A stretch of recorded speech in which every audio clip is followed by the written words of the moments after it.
I woke up to the bitter scent of coffee brewing in the kitchen, a ritual that once felt comforting but now carried an undercurrent of unease. The morning light filtered through the curtains, casting long shadows across the hardwood floor of the home we'd built together. Sarah, my partner of 5 years, was already at the counter, her movements sharp and deliberate as she poured the dark liquid into her favorite ceramic mug. Her brother Ethan lounged at the table, his presence an unwelcome fixture in our lives lately.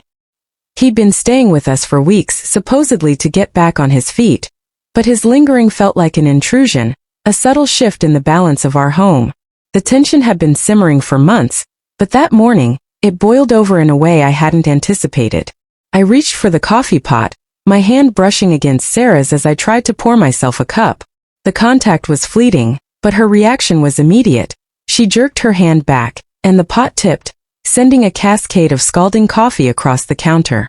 It splattered onto my arm, the sharp sting making me flinch. "God, can you be more careful?" she snapped, her voice laced with an edge that cut deeper than the burn. Ethan smirked from his seat, his eyes glinting with amusement as he muttered something under his breath about my clumsiness. The spilled coffee wasn't just a mess. It was a symbol of everything that had gone wrong between us. I stood there, gripping a dish towel to wipe up the spill, my chest tightening with a familiar sense of being diminished. Sarah's words, her tone, the way she and Ethan seemed to share a private understanding, it all made me feel like an outsider in my own life. I'd spent years pouring myself into this relationship, supporting Sarah through her career changes, her dreams, even her impulsive decisions, like letting Ethan move in. But lately, I'd begun to see the cracks. The late-night phone calls she dismissed as work, the unexplained expenses draining our joint account, the way she'd pull away when I tried to talk about our future. That moment in the kitchen crystallized it all. I wasn't just being clumsy or overly sensitive, as Sarah often suggested. I was being belittled, manipulated, controlled. The realization hit me like a punch to the gut, and as I stood there, cleaning up the coffee while Sarah and Ethan exchanged glances, I felt a wave of humiliation wash over me. It wasn't just about the spill. It was about the life I'd let myself be trapped in, one where I was constantly made to feel less than, where my love and trust were being exploited. That night I couldn't sleep. The house was quiet, save for the occasional creak of the floorboards and the distant hum of the refrigerator. I lay in bed, staring at the ceiling, replaying every moment of our relationship. The memories that once felt warm now seemed tainted.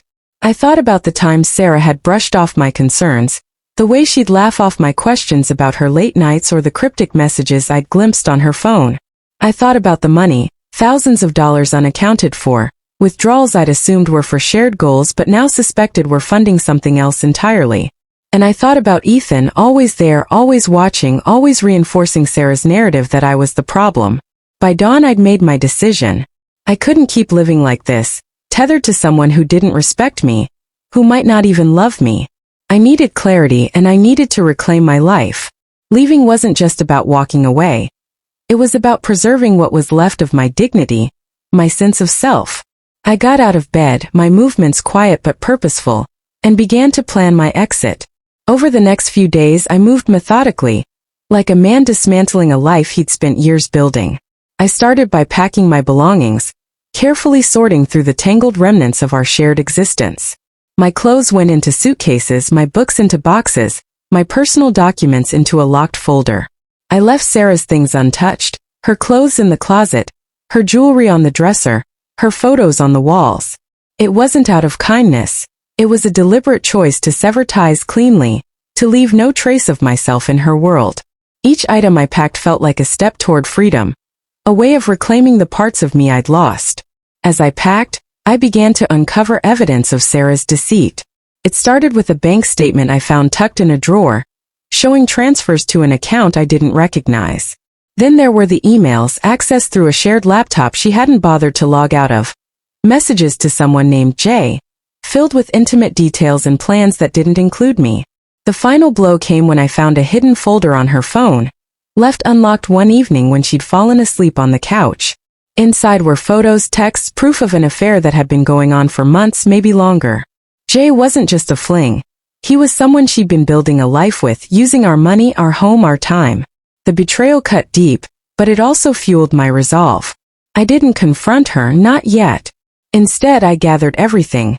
Screenshots, statements, copies of every damning piece of evidence. I wanted to know the full truth, not just for my own closure but to protect myself when the inevitable fallout came. I spent hours piecing it together, each discovery a confirmation of what I'd begun to suspect. Sarah hadn't just cheated. She'd orchestrated a life behind my back, one where I was a means to an end, a stepping stone to whatever she and Jay had planned. The house was the final piece of the puzzle. We'd bought it together, a symbol of our commitment, but it had become a cage. I contacted a real estate agent quietly, arranging for a quick sale. I didn't tell Sarah. I let her believe everything was fine, even as I watched her continue her charade, laughing with Ethan, slipping out for errands, acting as if I were invisible.